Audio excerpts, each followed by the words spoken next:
You sigh, the song begins, you speak, and I hear violins. It's magic. The stars desert the sky, rush to nestle in your All right, so eye. here we are. We're with Shayne Frederick. This is our very first project profile interview. Yeah, Um, I'm honored to be the maiden voyage of this. yeah, it's very exciting. This is something we're going to be doing here at PhillyJazzScene.com, hopefully on the regular. So stay tuned. Follow us on our YouTube and social media. Welcome.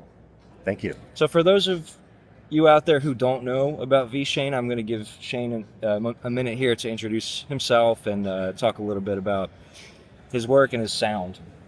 Wow. I know. Right, it's crazy. I love it.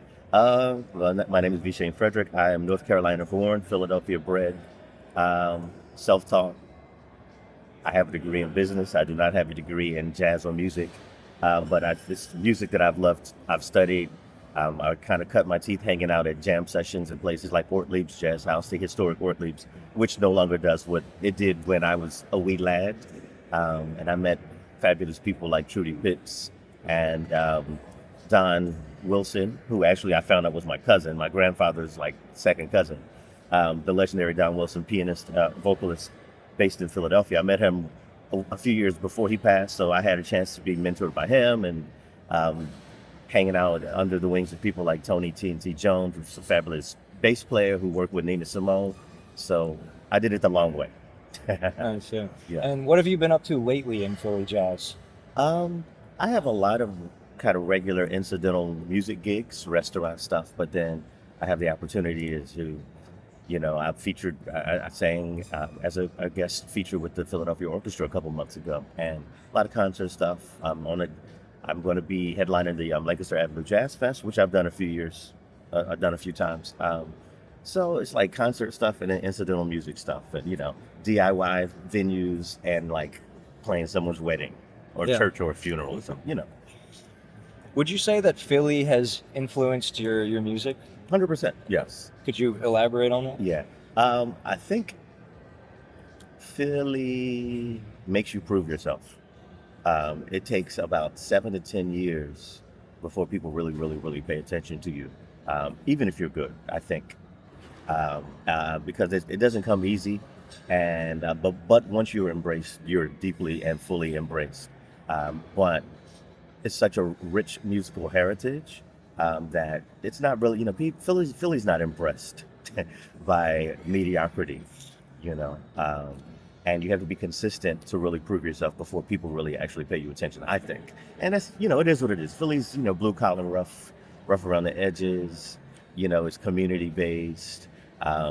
Philly doesn't care if you're pretty, you just got to be good.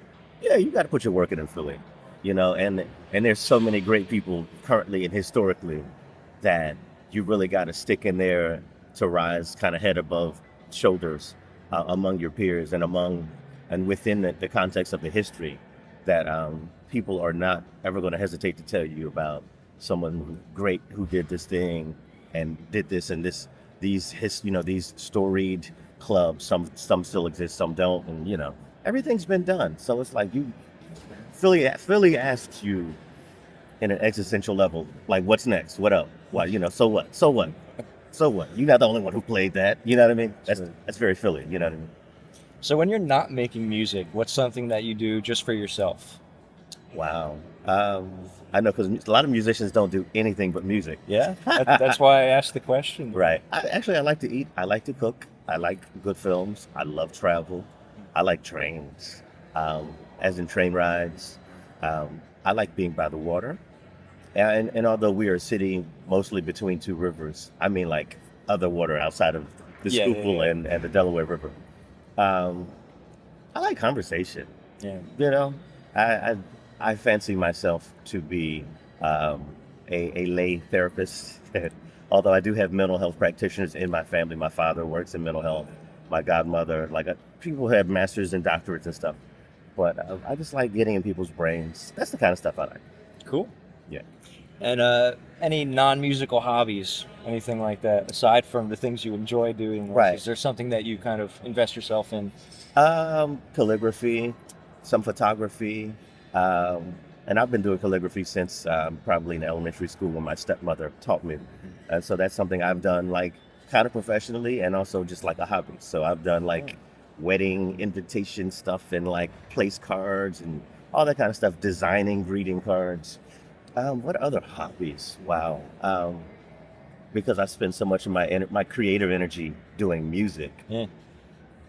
Like that's where my creative energy has been going lately. But yeah, hobbies, you know, watching movies, podcasts. Yeah. Okay. I love podcasts. If it weren't so late, I would do a podcast. But I feel like everyone has a podcast. It's too late. There's room for all, man. I feel like I don't there's want always another podcast. No. there's people out there that would enjoy listening to it, I'm sure. Right. Yeah. I mean, you know that I think that's it too. But also, I don't want to be.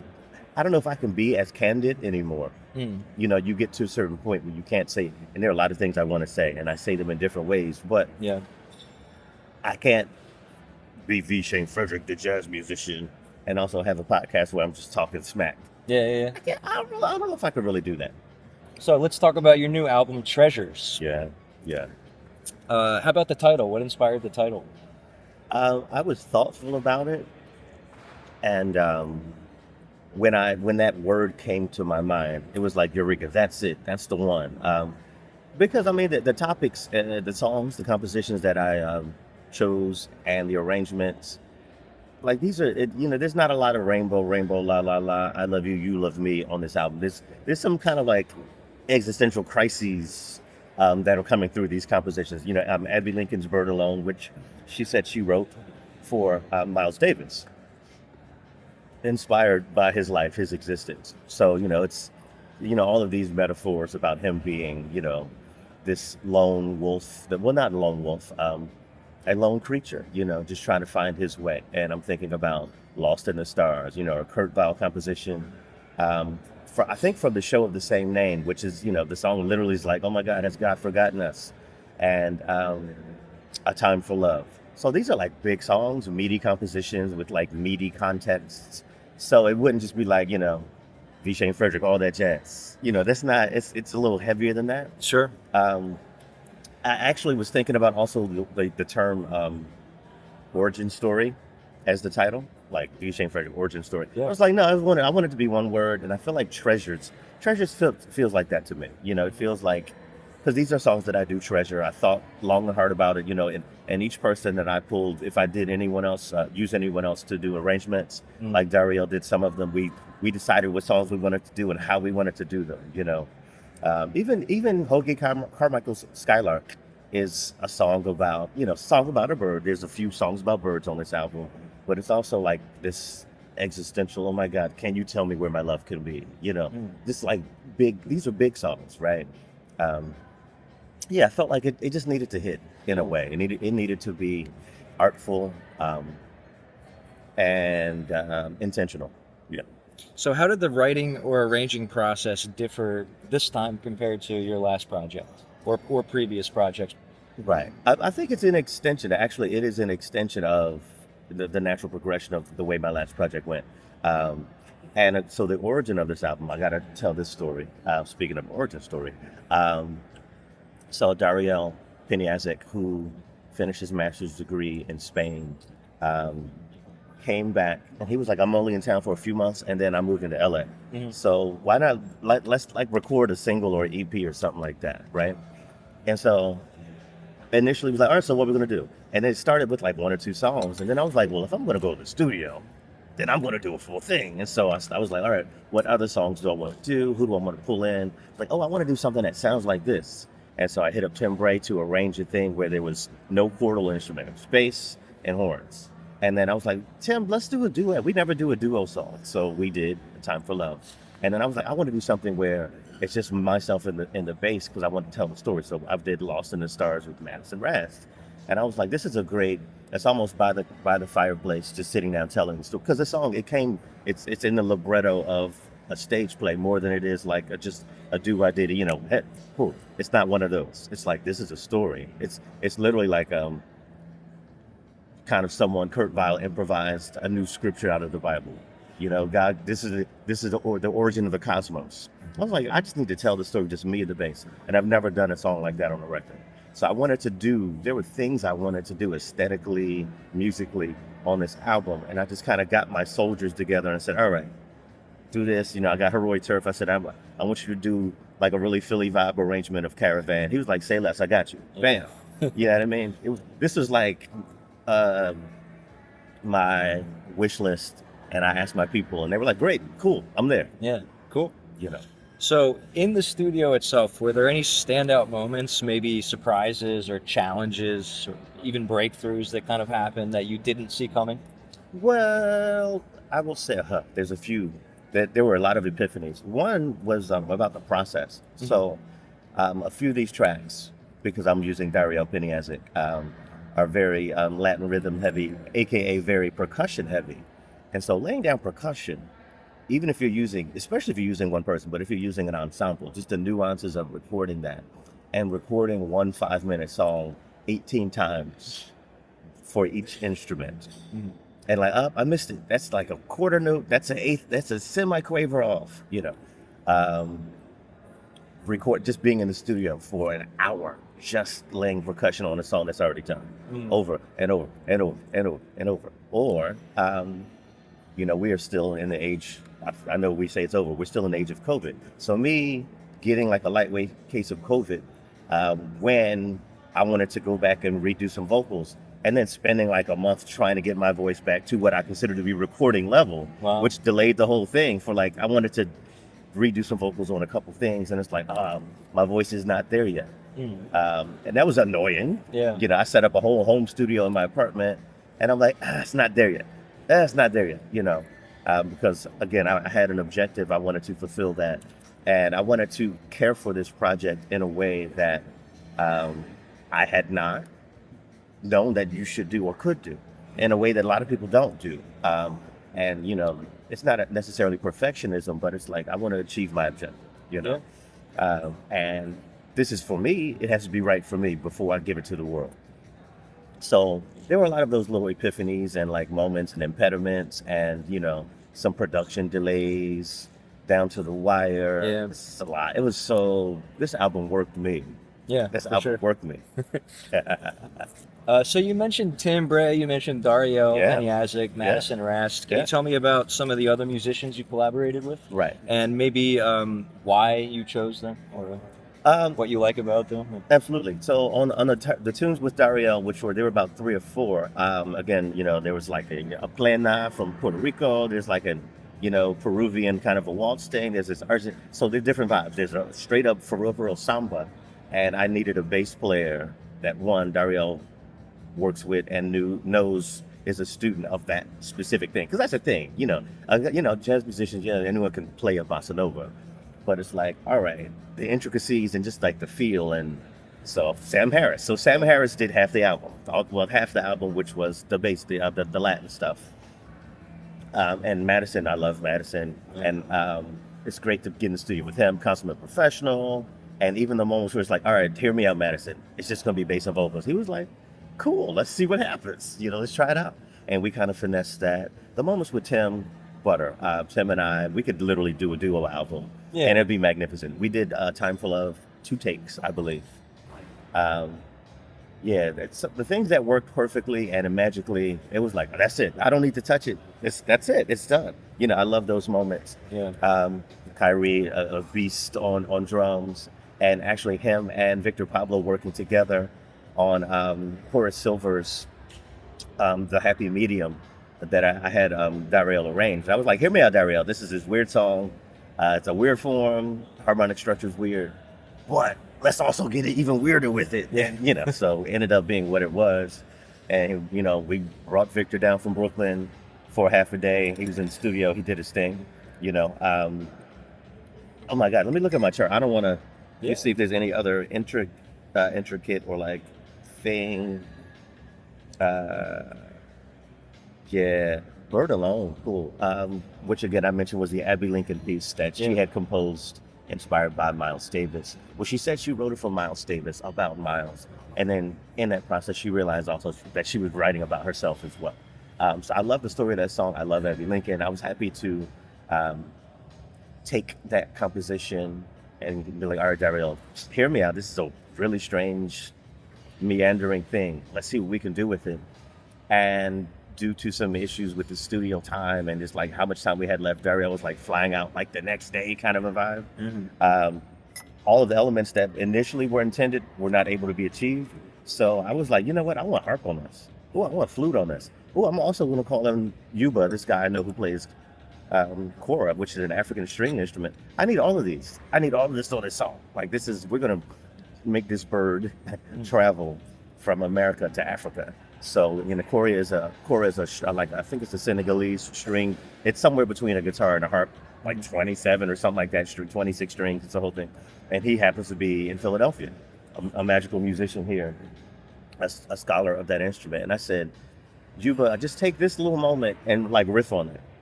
And then I got my twin, Key Slaughter. I was like, all right, Key, just play some flute on top of this. Let's see what happens. And then I kind of pieced all these things together in post-production to complete that sonic journey for that song. Yeah. So there was a lot that went into putting this thing together. So many moments and yeah. So we talked a little bit about the timeline, the writing, the arranging, recording, releasing process. And I feel like you touched on it a bit, but how would you say that whole stretch of time kind of impacted your life, as you were going through it all? I was possessed by this project, like obsessed, and then there's the waiting game, because, when you give the files to someone else to engineer it, to like do the final mixing. And again, some of this stuff I am probably capable of doing, but I also know you got to outsource things. And I didn't take the time to become a master of mixing, because I would mix this joint myself. But I was like, all right, I know I got a person, but then you got to wait for people to do stuff. You're on other people's timelines, and so the waiting, and then I'm very much like, I want it not now, but right now. I need everything now. When I see the vision, because to be clear, when I wrote out a spreadsheet with this, which I did, I have charts, what instrument, how I want to do it, how long I think this song is going to be, what key I want it in. So I have a chart before I record it. So by the time we record it, it's already done in my brain. Right. I'm just manifesting it. Yeah. So it's already done. Now I'm waiting. We started recording maybe September, somewhere around there. And it was released in June. So the process of doing that and getting all the pieces and chasing people down for a month to have them send a file, or, trying to get the right person. Right. And, I need some hand claps on this. Yeah. Because this is like a tango, a flamenco. This is a flamenco vibe. I need hand claps. Who do I know who could do this? All right. I need to, that kind of stuff. The secret for hand claps is high, medium, right, and low. Right. Yeah, all of that. So I outsourced that to a percussion professional, and I was like, all right, how much do you want? Look, thank you. I just need it on these 37 seconds. Yeah. In this thing. Oh boy. Yeah. So where did you record this album, and what made that the right space? What made you choose that? I love recording at Rittenhouse Soundworks, and the last project, the King Suite, also was recorded there entirely. And the recording engineer is Mike Rochelle, who's a buddy of mine. And actually, because I am a member of the Recording Academy, Mike has all these credits. I was like, all right, Mike, he asked me to get him in. So I was one of his recommendations to become a member. And he has a huge, extensive resume, so it wasn't like he didn't have the credits, but you have to have 2 recommendations. So I got my guy Mike in. But I love working there. The space, just visually, it feels artful, it feels sacred, has a great, just like on a logistical level, I like the sight lines, so I can see I'm in Studio A, or maybe Studio B, there's Studio C where the horns are, so I could see across the different isolation booths, beautiful piano, beautiful instrument. You get what you pay for. It's not cheap, but you get what you pay for. It is expertly recorded such that when I send it to a mixing and mastering engineer, I don't have any technical issues with any of the tracks. Because I've had some experiences where things have not been recorded clean, and then it's like, oh, I got to re-record the whole thing because the bleeding and all those logistical things. So that was the question: where did I record, and what was the other part? Well, why it was the right space. But it just feels good. It feels good. It's like family. I walked in, they had a little welcome back, Shayne and Co. I was like, yay! It matters. I think I did a 1-day block and a half-a-day block. and was able to knock out most of the recording. Cool. Yeah, Do you have a producer? Are you the producer? I am the producer. Cool. Yes. So I don't have to ask you about what they bring to the table. Right. 'Cause- I mean, so I would consider, Heroy definitely on Caravan was a co-producer. Sure. Dario Peniazek definitely was a co-producer on, a few of the tunes that he arranged for and played on. Timbre, I would say produced. A Time for Love, it just produced itself. We just got in there, did the thing, ran it down organically twice. Like we rehearsed it and then recorded it and was like, that's it, bro. Cool. All right, peace out. Yeah. I gotta go. Vibes. But he did the horn arrangements for All I Do Is Dream of You. Actually, I kind of narrated. I did an oral transcription of what I wanted to have happen, and this song is just bass and horns. And I did a transcription of the way I was going to, an oral transcription of the way I was going to record it, and he wrote around it, wrote the horns around it, and we went to the studio and executed that like that. Bam. Cool. Yeah. Another one of those 1 or 2 takes, and I was like, that's it. That's the story. But again, I had thought so much about it, and I had performed it in my head, so by the time I had to execute it, it was already done. Sure. And how about the album art, the photography? Yeah. You want to talk about Sure. who did that? How did you collaborate? Did you give them direction? Did they kind of take that upon themselves? So I had scheduled 3 different shoots that I was just with different photographers because I didn't know what was going to end up being the cover art and what I was going to use because I also did 2 singles, right? Mhm. So I said, I'm going to need a lot of visuals. So the week that I did a shoot with, her name is Shayne Williams, and I seen a lot of her work. She photographed Yasay, she photographed Black Butterfly, she photographed Heroy on all of their recent stuff. And I'm like, why am all of a sudden I'm seeing her everywhere? Mhm. And so I said, you know what? I'm doing a shoot. The week I did that shoot, a few days before, Nikki Giovanni passed away, and I was just looking through the photography of Nikki Giovanni, the poet and writer and thinker. And I saw one shoot, and I said, this is just a beautiful moment. That's the vibe I want. And I sent her the shot, text her like the day before. She was like, say less, I got you, exactly. And I just showed up, and we made that shoot happen in less than an hour. I got like 5 or 6 great photographs out of it. And the one just looked like it looked like a portrait. Mm. And I said, this is it. And I've never done a cover that simple because sometimes I'm covered in clay or plaster of Paris or covered in, gold body paint. And this is just a photograph, and I framed it because it's, this is art. This is an artifact. This is, treasure. Hence the title, Treasures, right? It's like walking into a room and every object is like sacred or has a story behind it. That's what this album feels like to me. So this is like walking into my brain in a way. Yeah. Cool. And correct me if I'm wrong, is the back cover a different? The back cover is a different photograph, and that was by my guy.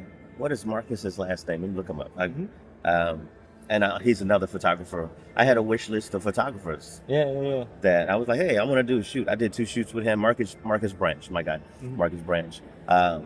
Also, we did the shoot for the cover of the Happy Medium single, the one where I had the grill, the gold teeth thing. Yeah. I was like, I'm doing something crazy with this. I feel like, Hype Williams, 2003. Yeah. I got like the crazy pattern, the cheetah, and then the thing and the crazy glasses, It was like, different vibe. And the Happy Medium for me has that like kind of that energy, that infectious kind of hip fun. So I wanted imagery to relate to that. Because this is all about making the art match the art. The visual is preparing you to receive what you're going to hear. So how do you approach blending tradition and innovation in your music? Yeah, so I think, I'm not reinventing jazz, or I'm saying redefining what jazz is, because I'm following the legacy of people I know or had seen who I studied who did things differently. Abby Lincoln definitely did things differently as a composer, as a vocalist. Betty Carter took risks, and they had broad influences. And I think about even, when the bossa nova wave hit jazz, and that was a thing all of a sudden, because we discovered there was a place called Brazil that had these like African influenced rhythms in a different way.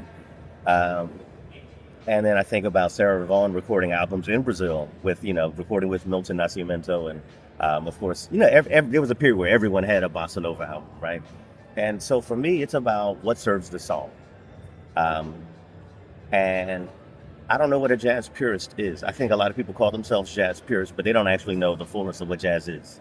Um, because jazz, from its origin, has always been a melange, a mixture of a lot of different things coming together in specific ways, But to say you're a purist is to be reductive, because if it's not doing this the whole time, that's not jazz. That's crazy, because not all jazz does it. I think about Ahmad Jamal, I think about now we have a rhythm or a vibe we call a poinciana based on a composition, based on an interpretation of a song. Like literally, that was someone because there was a song called Poinciana before there was an Ahmad Jamal, or I should say that song was composed by someone else and done in a way, and then it was done in a different way that was so earth-shattering that it redefined rhythm, right? So I think the nature of this music is, if it's not changing something and giving someone else permission to do something, it's not doing enough. I think about the USE trio and the stuff that the USE trio does, which is, different. You know what I mean? So you gotta take permission, and by doing so, you give other people permission. Are there any particular Philly jazz legends or maybe even peers who helped influence Treasures? I know aside from the musicians that are on the album, Yeah. for instance. I mean, huh. And it's okay if there aren't. I'm just No, curious. I don't think so. Honestly, I don't think so. And Yeah. People are doing cool stuff. Yeah. Some people are just doing regular stuff, but some people are doing cool stuff. But I kind of got the people that I wanted to work with on my terms, and did, asked them to do specific things, and gave them specific amounts of money to do the things. But this is stuff that we do organically, outside of the studio, on a stage, in concerts. I've been on the road with Tim Bray, and we did stuff in Pittsburgh, we did stuff in Westchester. He did his music, I did my music. We combined forces. So it's really me calling some of my people, some of the cool kids, to do some things. I don't know if anyone else is doing what I'm doing right now the way that I'm doing it in Philadelphia or in the region.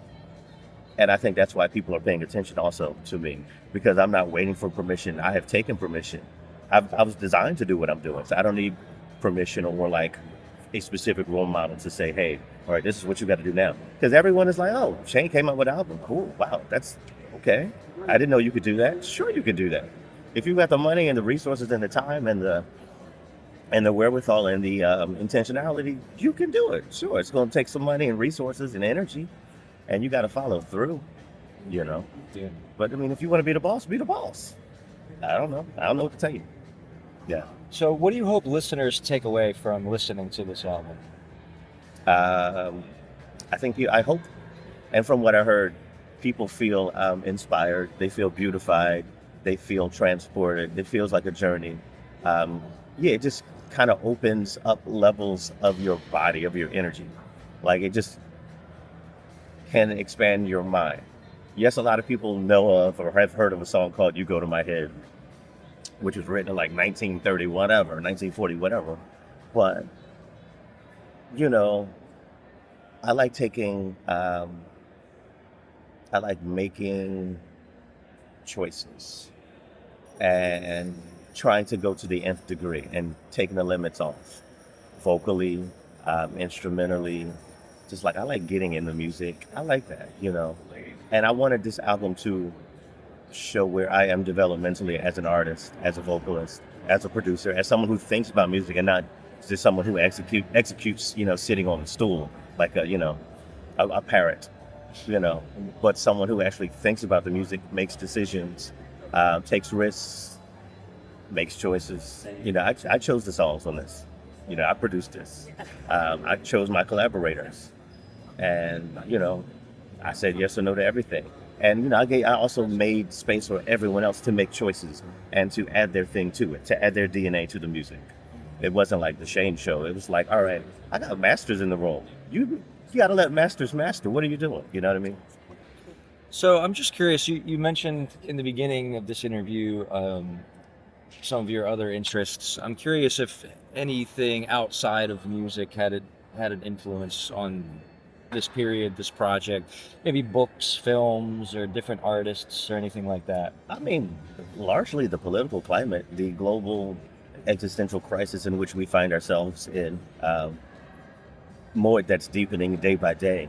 I wanted to offer a narrative that is opposing to that. You know, I wanted to create music that felt like it's life giving. It's speaking about life, and joy and beautiful things. I think, not that we need to hide our heads in the sand, but, there's no but. We not hiding our heads in the sand. Meanwhile, we can also energize ourselves with beautiful things and think about history and remember. It's also about legacy. It's also about remembering things that can fast be erased, and people are trying to erase moment by moment. But it's like, nope, I remember. I'm still here. I still remember. I think about, there was a movie called The Forgotten, and this woman, like the aliens and amnesia, and they tried to made her forget that she had a baby and like erased her life. And at the end, she was like, I remember. And then all of a sudden, they're like, no, you can't remember. So you can't steal my life, my joy, my culture. You can take away a monument, but that doesn't mean you've erased the memory of these people who wrote these compositions and did these arrangements and had these voices and thought these thoughts and dreamed these dreams. You can't eliminate that. So for me, this music represents that. That's what it represents. It's not just like some cool swinging tunes, did I do I love you, oh my, which is great, cool. But this is not that. This ain't that album. This is a different kind of album. Before we wrap things up, where can people catch you on a regular basis? Where can they see you perform? I do keep my public performance schedule on my website, vshayne.com, vshayne.com. I'm gonna have a couple residencies, mostly steakhouse kind of stuff, Eddie V's. Every once in a while, I'm at Rittenhouse Grill, just random restaurant stuff. Like there's a guy in the piano in the corner, like, wow, music, that's cool, But I am a part of the music program at Sky High and Four Seasons here in Philadelphia. From time to time when they do their live jazz. They kind of slowed up with the live jazz. Maybe it's a summer thing, but here, they're everywhere. Lancaster Avenue Jazz Fest, June 19th. I'm headlining that. What else I got going on?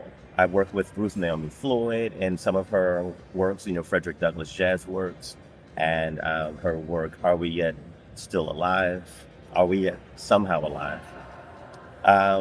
I am curating for the city's semi-quincentennial, the 250th anniversary, which is happening next year. So I have two projects that I'm curating for that.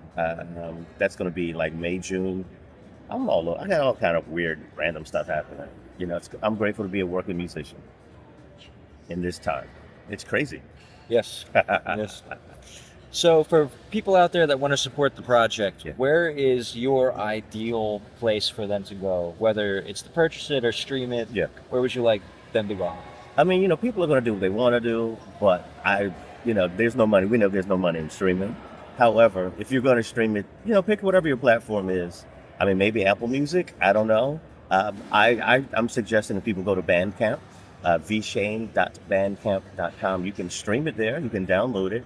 If you have a CD player or you want to collect it, because people are still buying CDs as a collectible item. I have a limited run of CDs, and I have a limited run of vinyl that I'm waiting to get my test print on.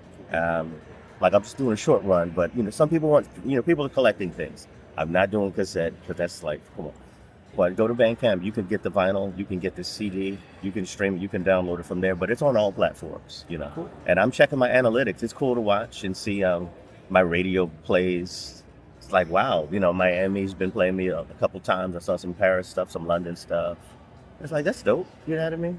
RTI, of course, Philadelphia's WRTI. Shout out to them. They're definitely regularly supporting it. And then it's also cool to see the Shazams, like being Shazammed in Tokyo or like Turkey. It's like, wow, how did I get Shazammed in Tokyo? But here we are. Yeah, cool. Yeah. And my last question, what's next? Aside from gigs, maybe it's too ambitious to ask for that now, but do you have plans for another record? Do you have plans for anything, or are you kind of just taking it easy for now? This joint just came out, so I'm still working this record. Cool. A record is like, it just starts when you put it out. You got to give it a couple months, and I'm going to be touring this record, spot dates here and there, concerts. I do have, I just got a contract from Art Cine. I have a show coming up with them like November. I have a couple dates with South Jazz Club here in Philadelphia. I think a date in September, and then a weekend in December at South. A few other things, all of that. Cool. Setting up. So I'm trying to get a New York date, thinking about how I want to do that. I'm all over. Yeah. Cool. But no, I'm not thinking about another record yet. This just came out. Last thing, I'm going to ask you a series of rapid fire questions. Oh, yeah. You got about 5 seconds to Okay, answer all let's of go, them. All right, let's you ready? Vinyl, CD, digital, or cassette? What's your preferred way to listen to music? Actually, digital. Okay, that's cool. One artist you'd love to collaborate with, living or not? Robert Glasper. Describe your album Treasures in 3 words. Beautiful, expansive, adventurous. Favorite cheesesteak? Wow. Cooper, seated, like everything. No location, or are you going to keep that off the books? I kind of like Old Brother. Okay. Yeah, in Old City, If you weren't a musician, what do you think you'd be doing? Oh my God. I quit a job to do this. I'd be crazy. That's what I'd be doing. No. Damn, what would I be doing? I don't know. I'd be sad. Maybe I'd be sad. That's a good answer. Yeah. All right, last question. What's your favorite neighborhood to hang out in Philly? If you had to pick one. I kind of like Center City. It's where for me, the music is here, I moved here because of that culture, arts and culture, Well, thank you. Thank I you. appreciate your impact on the scene. I appreciate you being a part of Philly jazz scene. Philly jazz scene. Yeah, your Philly jazz support scene. and collaboration has been amazing thus far. And for everyone watching, you can keep up with V. Shayne, his upcoming gigs on our daily jazz calendar at phillyjazzscene.com. And you can also follow his projects and things. Just check it out. All right, we'll see you. It's magic without a golden wand or mystic charm.